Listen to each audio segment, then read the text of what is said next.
umuntu wari we wese ku isi utekereza mu bugome bwe bwose nta wundi muntu wamufata ngo amuhindure uretse Imana. Koze Apostle ndetse hamwe no kumushimira bw'ubutumire bari gumugisha kubwo gukorana n'Imana usana imitima y'abantu bayo n'abana bayo no kuri Imana umugisha ni iby'agaciro. Rero gushimira Imana, ndashimira Imana aho Imana igeze ikiza abantu bayo yubaka n'igihugu cyacu. Ngiye kurimba ndirimbo ngufi yumva uyizi tujyane, utayizi naho ntacyo uramye nanjye umutima, ariko zizubakiye cyane kugushima Imana ibyo Imana igenzi igiye ikora mu buzima bwacu, iduha amahoro mitima yacu.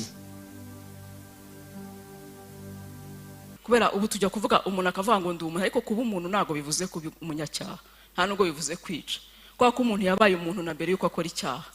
Ngewe nemera rero ko icyo si cyo kigaragaza uwo muntu, ahubwo abo bantu Bibiliya bafitiye izina, hari abantu bitwa ngo inyamaswa. Abantu babyeyi ni ukuri tureke kurera abana bacu tubaraga inzigo, agahinda twagize tukisangize, twige kugakira ariko ntitugatambutse. Nararyamye ndota nabi, hari umunsi umwe umuntu azankoraho nkakanguka, nutankiza ni ngewe uzapfa. Ngo kuri ino si ushobora kubaho ahantu hatatu kandi uri kuri iyi si. Ushobora kubaho kuri ino si ariko ugendera ikuzimu, ushobora kubaho kuri ino si ugendera mu isi, ushobora no kubaho kuri ino si ugendera mu ijuru. Byose kuva Kristo yaje ubwo bubasha yabuhaye umuntu, ni wowe uhitamo. Byabanje babiciye mu rusengero bahungiye ku Mana, ariko jya nari nkifite kubaha aho hantu. Ni ukuri Imana irakiza. Kunda mu bihe byose n'igihe wumva wiyanze. Ni ukuri Imana igira urukundo. Urukundo rw'Imana n'urugendo nagendanye n'Imana rwatumye mvana amaso ku bantu, ahubwo nkajya ndeba ikiri kugukoreramo ni igiki. Ese ni Imana iri kugukoresha? Ese urakorana n'Imana cyangwa uri gukorana n'ikindi? So menya ko umuntu ni mubi aramutse adafite Imana, ariko menya ko umuntu wahuye n'Imana yaba umuntu mwiza wagusubiza icyizere cy'ubuzima ku bantu bose. Ikibazo si uko dusumbana mu byo utunze n'ibyo udatunze. Ikibazo si uko ndi umugore ukaba uri umugabo. Ikibazo si uko ndi mugufi ukaba uri muremure cyangwa inzobe ukaba uri igikara. Ikibazo ni umutima w'umuntu urwaye. Iyo umuntu arwaye nta kibatakora. Iyo umutima urwaye rero, umuntu urwaye arabanza akiyica, iyo yamaze kwiyica kukwica biroroshye. Hallelujah. Apostle arakoze. Yesu nashimwe. Ngiye gushimira kuba mwampamagaye hano hantu. Ndashima Imana cyane ko nsize.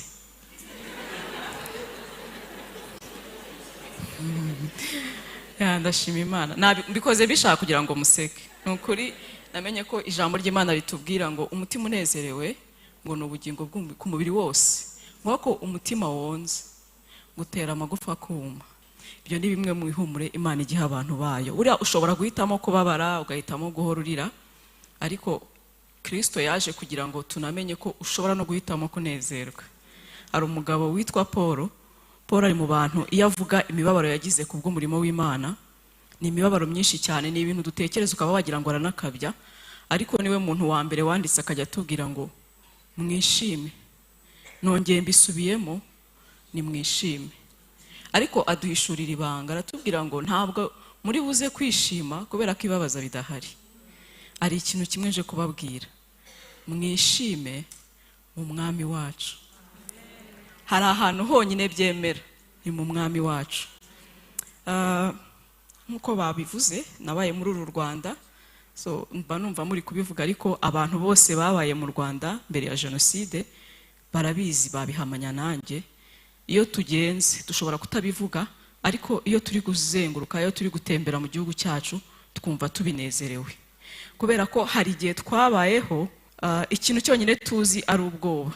Reba gukura, buriya harimo abatabizi, ariko hari ababyeyi, ngiye mvuka ku mubyeyi wabaye impunzi mu gihugu.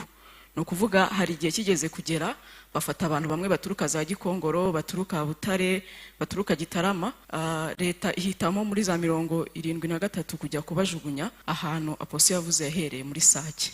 Harimo abajugunywe mu ishyamba rya Bugesera n'abajugunywe mu ishyamba rya Sake. So ngewe rero nakuze ari papa ari mama bose bisanze barahitwa Rukumberi muri Sake nyine. Hanyuma bakura ubuzima bajyaga batubwira tukumva ntabwo twajyaga tubwumva mama buvuga tukagira ngo ni filime, atubwira ukuntu barwanaga n'impyisi, barwanaga n'intare, barwanaga hari inyamaswa ngo zajyaga ziza. Urumva ukuntu bubakaga amazu, byari ibintu by'utugonyi babaga bagonze kuko nta kindi bari bafite, bari barabambuye inka, barabambuye ibintu byose babajugunyaho, nta n'icyo kurya babahaye, batungwa n'imitanga, batungwa n'ibyo bavana muri ayo mashyamba nyine birwanyeho. Hanyuma akatubwira ukuntu ngo hari ahantu bamwe bashoboraga kuryama, ariko ukaba ubizi ko nijoro mushobora kuryama mu gitondo mukabyuka umwana yagiye cyangwa umuremure yagiye. Kurumva inyamaswa nk'impyisi iracunga ikibonye irakurura, so yakurura igatwara. So yajyaga bitubwira, akatubwira ubwoko bw'inzoka, amoko ntabasha gusobanura, twabyumva tukajya twumva n'ibintu ari gukabya. Noneho rero ibyago biza kugira nyine dutangira kujya ubona noneho uzi iyo habaga hari mitingi ukajya ukumva ifirimbi, wajyaga kubona, sinzi niba wenda abari ahangaha barakuze, ariko twese twigeze kubaho abana. Nta kintu gitera ubwoba nko kubona papa wawe afite ubwoba, nta kintu gitera ubwoba nko kubona mama wawe afite ubwoba, ukabona ko ashaka kubiguhisha ariko nta afite yabiguhisha, kuko ibiri kuba ni ibintu abona ko biteye ubwoba. Nta kintu nko ku mwana kubaho nta mutekano, ukatangira ku myaka mito cyane kwiga kujya mu ishuri ariko ucunga ibijisho by'abantu, ukicara kuri kureba kugira ngo uevariwe situation ihari, nubona bitameze neza usohora igikapu mu idirishya. Ubwo bwenge twari twarabwize, wacishaga igikapu mu idirishya ugasohoka nk'ugiye kuri toilette ntugaruka, ukahita utako iwanyu barabigutozaga, bwira ati jya ucunga niyo yaba ari ikibeshya ko hari ikintu kibi kigiye kuba, jya ucunga. Nubona hari umwarimu uvuganye n'undi, hari umunyeshuri bateraniye, uhita ushaka ukucaho, akenshi abari bari guhiga. So ugakura muri ubwo buzima, wabitekereza ukabigereranya n'ubu ukibaza uko tubayeho.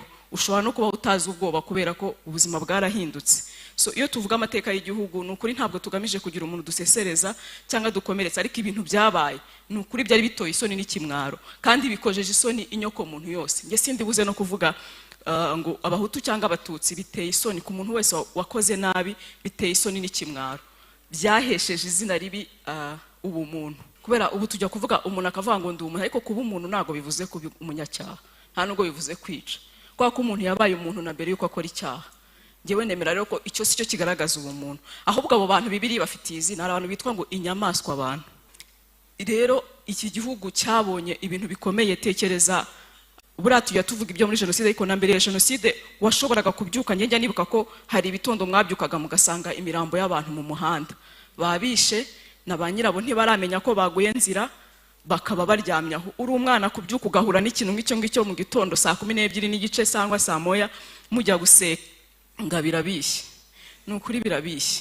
Iyo rero umuntu abyutse ukabona saa 12 ushobora kugenda ari amahoro, hari igihe twari tubizi ko udashobora kurenza saa 10 uri mu muhanda cyangwa hanze, ubizi ko ugomba gutaha kare kubera ko ntago uzi ukuntu biri bugende. Nibyo nababwiye, ahantu hose ugenda ugahora ufite amahoro makeya, ugahora ubuzima bwawe bwose udafite icyizere cy'ejo hazaza. Yenya nibuka bwa mbere njya gukora ikizami cy'akazi ahantu, noneho barambaza ngo, kandi yari vuba ariko urumva narakomeje muri iyo system, hari ikintu bamo igihe kinini ukakimenyera. Noneho umuyobozi waho arambaza ngo mu myaka 5 urumva uzaba uri hehe? Nibwo bwa mbere numvisha umuntu uvuga ibyo bintu. Noneho njye nagize ngo niwe dufite ikibazo, naraturitse ndaseka, ndavuga umuntu ashobora gutekereza mu myaka 5 ko nge sinajyaga ndeba ubuzima bwanjye nyuma y'isaha mpagazemo.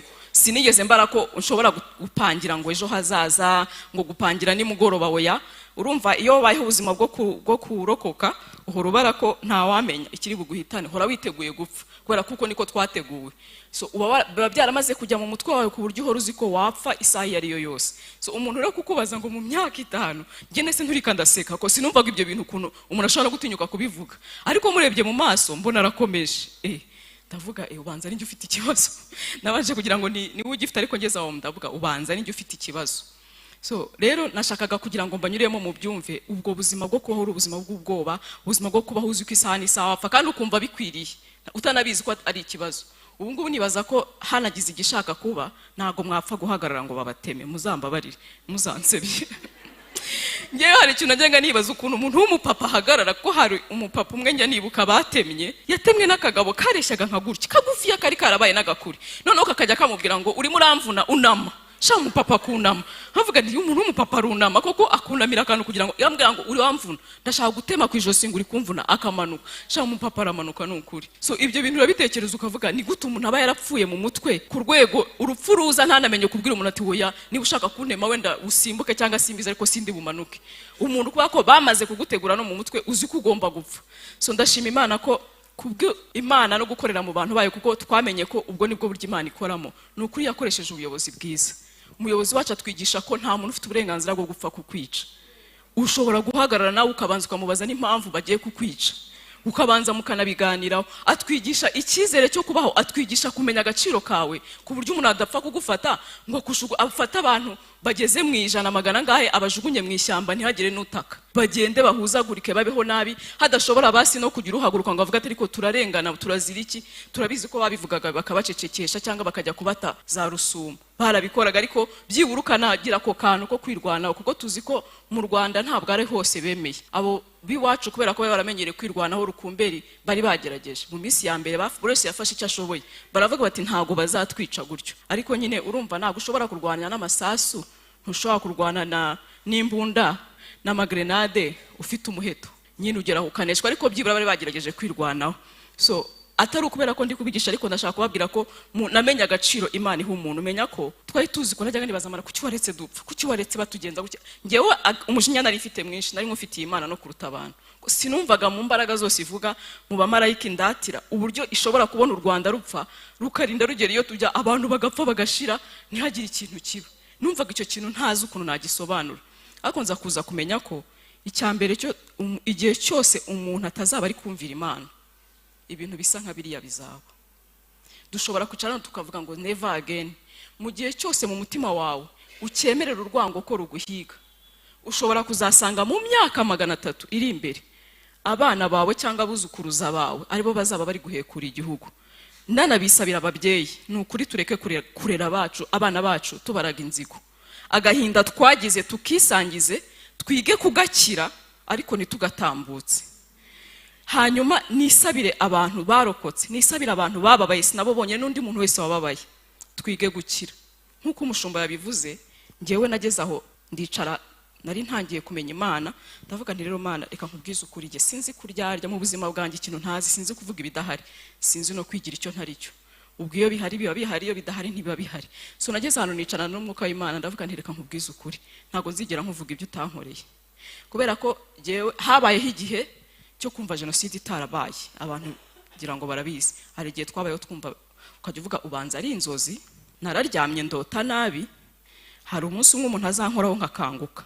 Icyo gihe kiraba, icyo gihe kirajya ugeraho urumva uko baguma babisubiramo, ukabona iwanyu babisubiramo, cyangwa ukabona umuntu mwari buri kumwe ararwaye musubiye kwa muganga kubw'impamvu za jenoside, utangira kuvuga ubanza bya bintu byarabaye.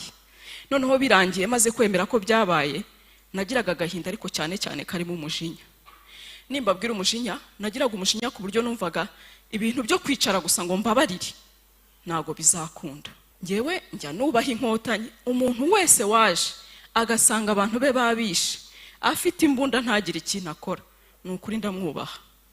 Kubera ko ngewe icyo nabuze ni intwaro, bwari ubushobozi bwonyine, ubushake nari mbufite, imbaraga nari nzifite, numvaga ntabwo ari byo nitihatagaho, numvaga nakwica umuntu kandi nkumva ntazavira amaho. Njya nibuka igihe kinini mukuru wanjye yafashe igihe cyo kunsengera kuko genda ibintu byose nkuko nabibabwiye narabivugaga, nkababwiye agiye nago nzapfa gutya. Ikintu ndiho ndatekereza ni uburyo nzahitana benshi.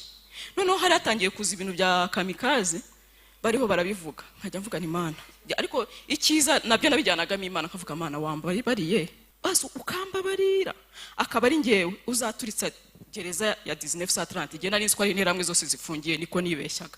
Icyo gihe mu bwenge bw'umwana niko nibeshyaga, nkavuga ntibyibura kuko njya nibuka amasengesho menshi nasengaga mbonye imodoka zitwaye abantu bose bambaye iroza. Sinibukaga ko iroza ryambarwa n'abiba n'abakoza andi manyanga, njya nzi ko iroza ryose ryishe.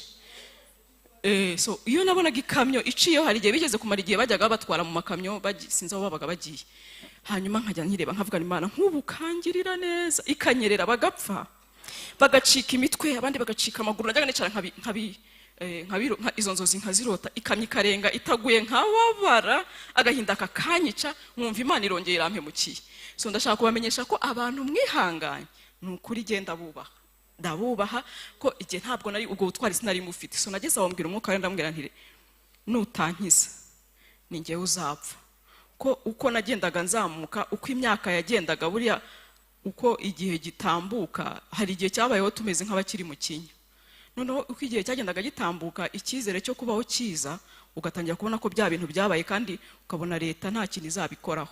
Hari igihe twari tuzi ko leta izabyuka n'igitondo kimwe ikavuga ati mutubarire abantu bose bishwe, niturangiza mutubwire abantu bose bishe ahantu bari, duhere kuri abo nitumara kubica dushake n'abandi twuzuze noneho dufate umubare ungana, hanyuma nitubirangiza dukora ubumwe n'ubwiyunge. Bikomeye ngo kuri ino si ushobora kubaho ahantu hatatu kandi uri kuri iyi si. Ushobora kubaho kuri ino si ariko ugendera ikuzimu, ushobora kubaho kuri ino si ugendera mu isi, ushobora no kubaho kuri ino si ugendera mu ijuru.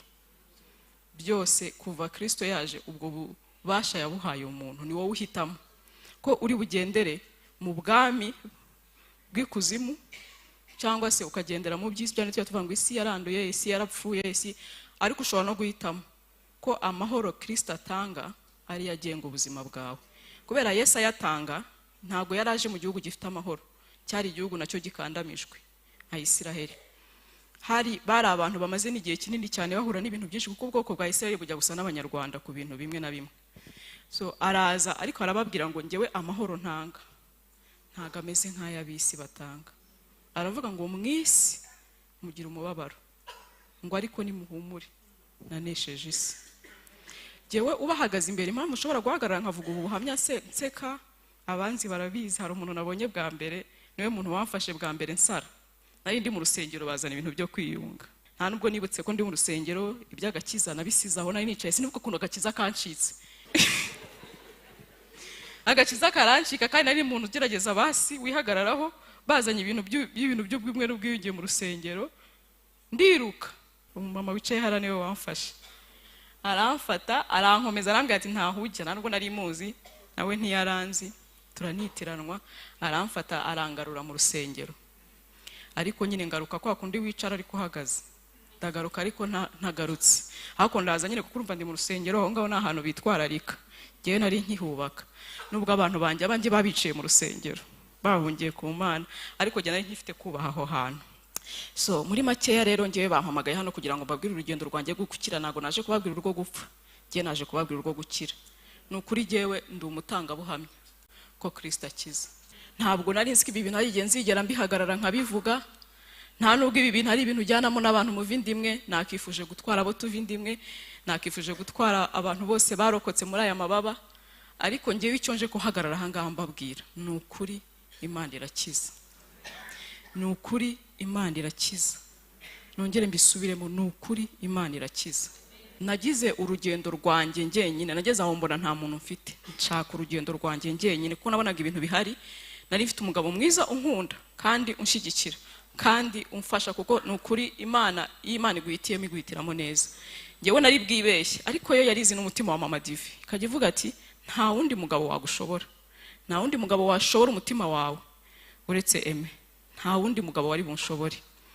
Uyu mupapa nagize umugisha, nubwo nawe afite ibyo yaciyemo bye bitoroshye, ariko nsanga yarahuye n'umubyeyi nawe wahuye n'urukundo rw'Imana. Ko nibuka mabukwe agiye gutaha yarampamagaye arambwira ngo ngwino nkubwire ikintu kimwe, ngo najyaga nibaza impano Imana yampaye, ngo ariko menye ko Imana yampaye impano y'urukundo, ngo kandi urukundo Imana yampaye nasanze ruruta impano zose umuntu yagira ku isi.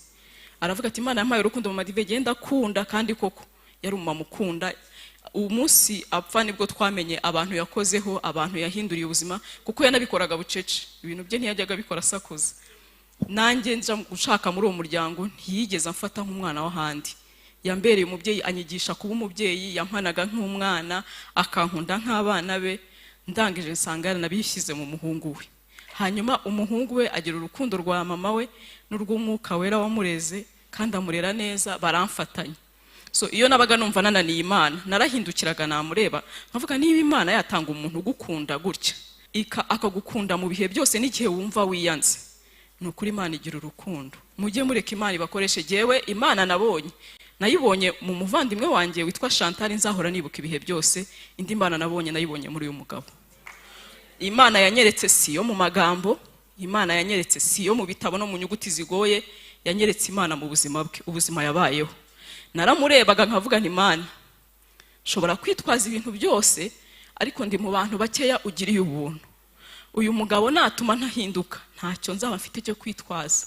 Ko hari igihe nigeze kugera urubanza rwanjye n'Imana, nzanira Imana ibibazo byanjye byose mbishyira imbere, nyizanira urubanza rwanjye, ndayibwira ndayibwira nti waranyanze guhera mu bwana bwanjye. Abantu bose nkunze ukabatwara, kuko numvaga ari ibatwara. Ibintu byose nshyizeho umutima ukabitwara. Ikimenyimenyi ahantu ngeze, umutima wanjye numva nta kintu na kimwe gisigayemo kizima. Hari ahantu nageze numva nta mutima muzima nkifite, numva nararwaye, numva narashize, numva ndatonekara. Nageze ahantu nkajya numva uzi agahinda n'umubabaro n'umujinya utonekara mu mubiri. Naratonekaraga nkajya numva meze nk'umuntu ufite ibisebe mu mubiri. So mbwira Imana, ndayibwira nti waranyanze. N'ikimenyimenyi ngewe muri jenoside sinari mbizi, ntago umubyeyi wanjye yari yarabinganirije. Yajyaga mfata akanshora akambwira ajya gutushakira amazi, inyota iratwishe, cyangwa se akanyohereza ahantu, genda ushake urebe ko watubonere tujumba mu murima tubone icyo turya abandi bihishe. Nkajya mvuga kugira ngo mbe ndi umwana muto mu rugo mu batoya, aba ari njye bajya bashora njye muri ziriya ntambara zose, kuko njye narazengurukaga aho ngaho hagati muri jenoside. Yambwira ati wowe usa nabi, ntago bapfa kukumenya, jya ugenda bapfa kukujijisha kubera amazuru yawe, abandi nabashora babamara.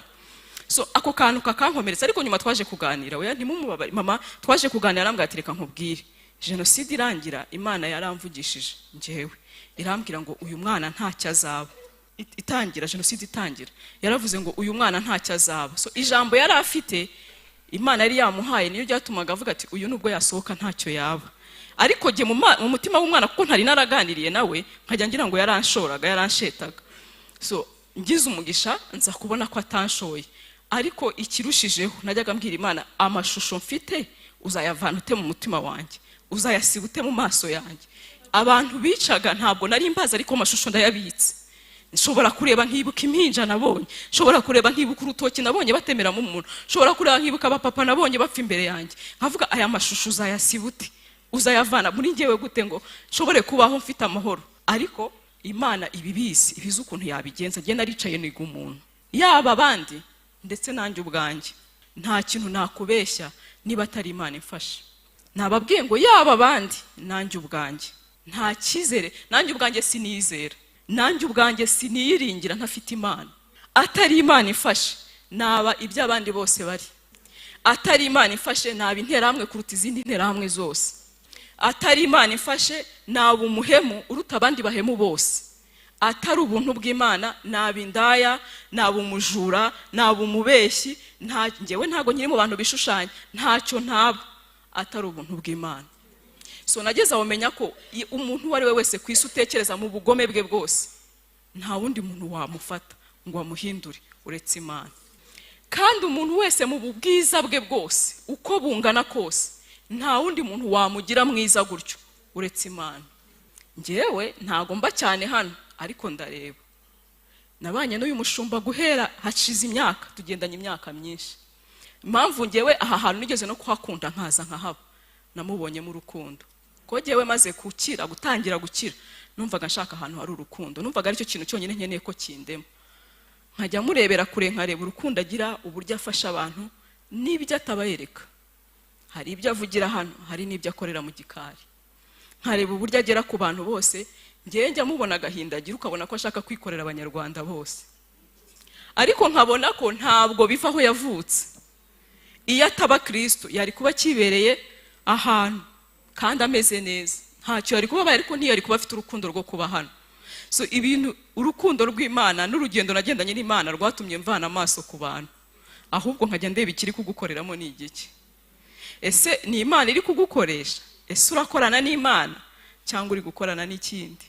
So menya ko umuntu ni mubi aramutse adafite Imana, ariko menya ko umuntu wahuye n'Imana yaba umuntu mwiza wagusubiza icyizere cy'ubuzima ku bantu bose. So menya ko ntabwo ari iby'igipindi, nabikubwira ukumva ntubishyikira, ariko jye nabifatiye igihe ndabyigaho menya ko n'interahamwe atari zo zonyine zibikora. Hari igihe mu minsi yashize habaye ikintu cyitwa xenophobia muri South Africa. Ngiye byarantangaje no ngiye kubona ibintu bimeze nk'ibyo muri genocide, nkabona abagabo batema abandi, nkabona abantu batwikira abantu mu mazi. Narabirege ndavuga ni no muri Afrika y'Epfo haba interahamwe. Ariko sanga si muri Afrika y'Epfo gusa, muzabishakishe. Ngiye nigeze kumara igihe ndeba ibyo bita amankete criminelle. Sanga ibyo bintu buri mu masura yose, biri mu mabara yose, biri mu moko yose.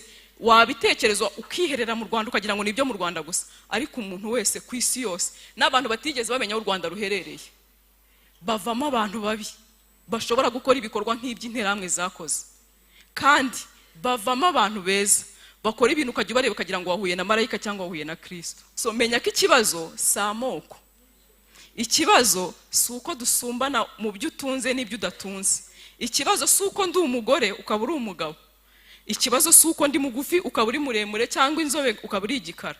Ikibazo ni umutima w'umuntu urwaye. Iyo umuntu arwaye nta kiba atakora. N'ikimenyimenye naricaye rimwe numva hari ukuntu umwuka kubwiza ukuri, ndicara ndavuga tuvugishije ukuri, uretse kuba warabuze ubushobozi wowe wumva utakwica, sha numva nakwica pe. Avuga se wumva wakwica nk'abantu bangahe? Ni ukuri benshi bashoboka. Sanga nanjye nabintera hamwe, sanga nkurikije abantu nasengeye ngo bapfe. Iyo Imana iza kumva isengesho ryanjye, ntari kuba ari njye muntu w'umunyarwanda wa mbere wisha abantu benshi, ntari kuba ndusha kimashini. Uwo ni umugabo wisha abantu benshi muri genocide, ntari kuba murusha. So ndareba nsanga ibyanjye nuko byaburijwemo nka rya sengesho Apostle yasenze byumye bitarakura, ariko nsanga iyo atari ubwo buntu bw'Imana bwamfashe nanjye nari kuba nkabo. Ibyo bita bituma ntongera kurebera umuntu mu bwoko. Nta muntu uzambeshya uzihisha inyuma y'ubwoko cyangwa inyuma y'umutungo cyangwa inyuma y'indeshyo cyangwa inyuma y'ubugore n'ubugabo cyangwa inyuma y'idini. Namenye ko ni idini ryishe. Hari imyaka yamaze abantu bapfa ko umwe akijijwe undi ari umuyisilamu, barabyicanira. So mza kumenya ko wambeshya ikintu cyose, ariko ikibazo ni cy'umutima wawe urwaye. Iyo umutima urwaye rero, umuntu urwaye arabanza akiyica. Iyo yamaze kwiyica, kukwica biroroshye, kubera ko nubwo umuntu yabivuga ntago kwica ari ikintu cyoroshye. Umuntu ubasha gufata umuhora akica ntago aba yoroshye, aba yarageze ku rwego rwo kwangirika umuntu atabasha gusobanura. Icyatumye rero Kristo amfasha nkumva ndabikunze, namenye ko niwe muntu aba yaje abantu bamukoreraho ubufindo.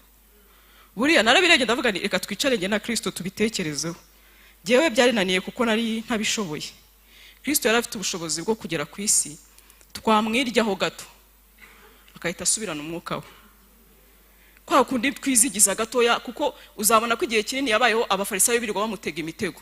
Yari afite ubushobozi bwo kwita yisubiza imyuka ye, akavuga ati mva nzongera ndema abandi. Ariko araza aratuza mu mbaraga ze nyinshi yari afite, mu bushobozi bwinshi yari afite. Aratuza ku rwego bamucira, aratuza ku rwego bamufata bakamuboha, aratuza ku rwego bamwambika ubusa. Buri amafilime atwereka yambaye, Yesu yapfuye yambaye ubusa. Buri bakamukubita inkoni ya mbere agafunga umunwa nahamagara abamarayika ngo batwemeze, bakamukubita iya kabiri agapfa, bakamushinyaguriraho kugeza naho yapfuye, bakamwima n'icyo kunywa. Ariko ijambo rye rya nyuma rikaba ngo bababarire kuko batazi icyo bakora. Aho hantu ahita duha urufunguzo ruvuga ngo nubibona uri gukora ikibi ujye umenya kuri injiji kuri icyo kintu. Kutamenya niko gutuma umuntu agira ibyo ngibyo. Mu rwibutso rwo ku Gisozi ahantu handitse ngo iyo uza kwimenya nanjye ukamenya ntuba waranyishe. Ushobora kugira umutima mubi ku rwego ushaka gukuraho umuntu, ariko reka nkuba amakuru, ntabwo wakuraho umuntu. Cyokora wamwambura umubiri, twebwe kubizera wamwambura umubiri, ariko ntiwakuramo umuntu, kubera ko umuntu ni Imana yonyine ifite ubushobozi yonyine bwo kumushyiraho no kumukuraho, kandi yahisemo kumubeshaho. So iyo umuvanye hano twe turekeraho kumubona, ariko aba ari ahandi kandi ariho. Afunga amaso hano, afungurira amaso ahandi kandi ariho. Muri make y'icyo umukoreye ni ukwihutisha umunsi we, ariko ntago umwishe.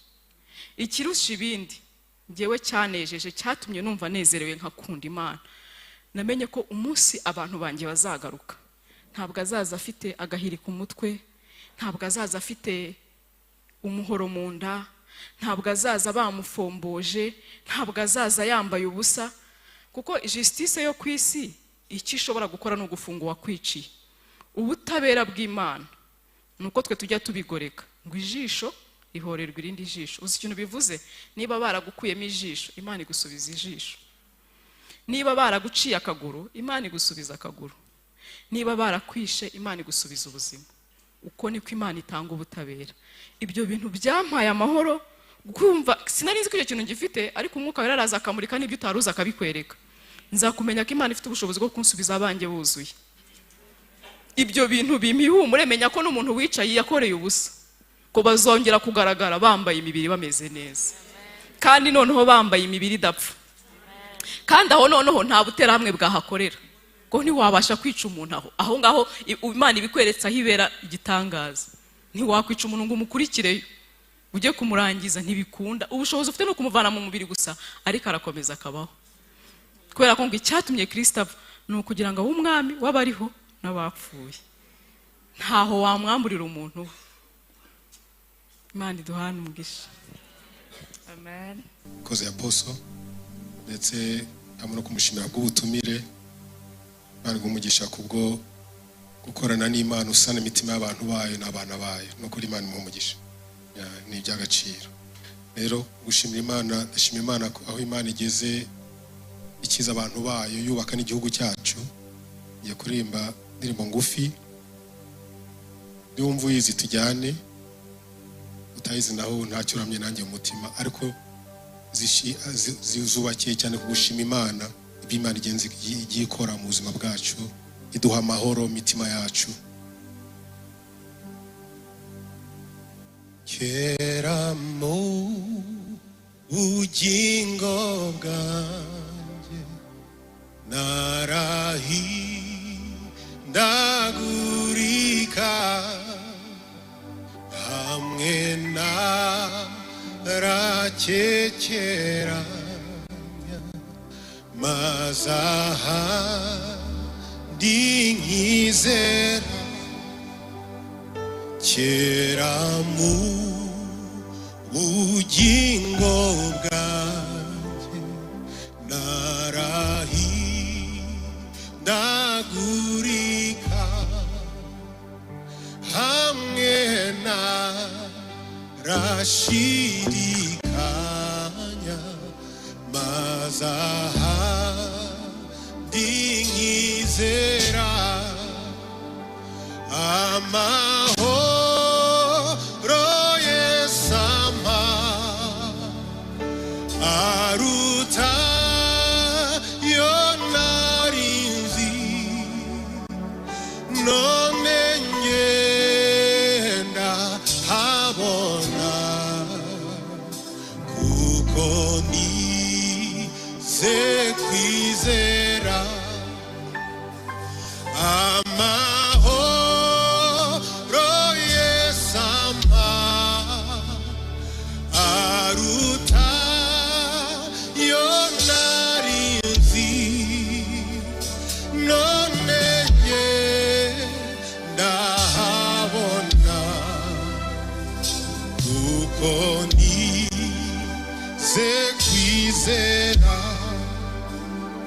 None mpora mwizigira,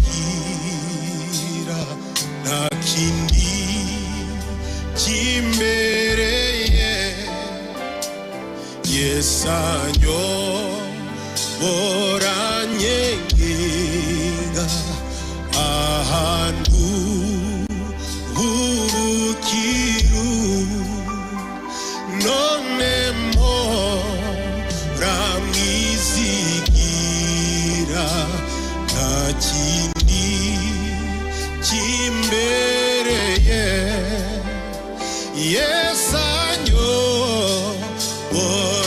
nyenga ahantu h'ubukiru, amahoro Yesu ampa aruta yo nari nzi, none ngenda kuko nize kwizera amahoro Yesu ampa aruta yo narizi none nge ndahabona kuko nize kwizera amahoro Yesu yampaye aruta yo nari ntegereje none nge ndera mu mucyo kuko nizeye Yesu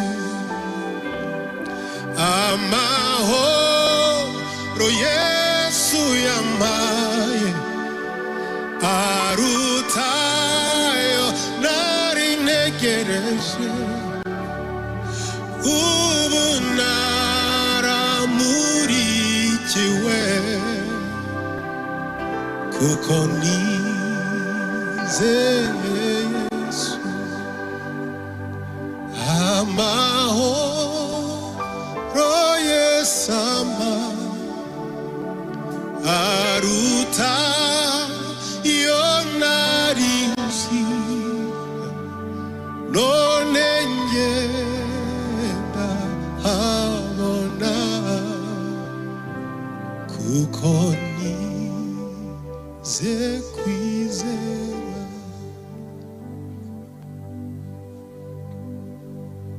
ishimwe niri kure dore ubwiza burusa ubwa mbere watubereye Imana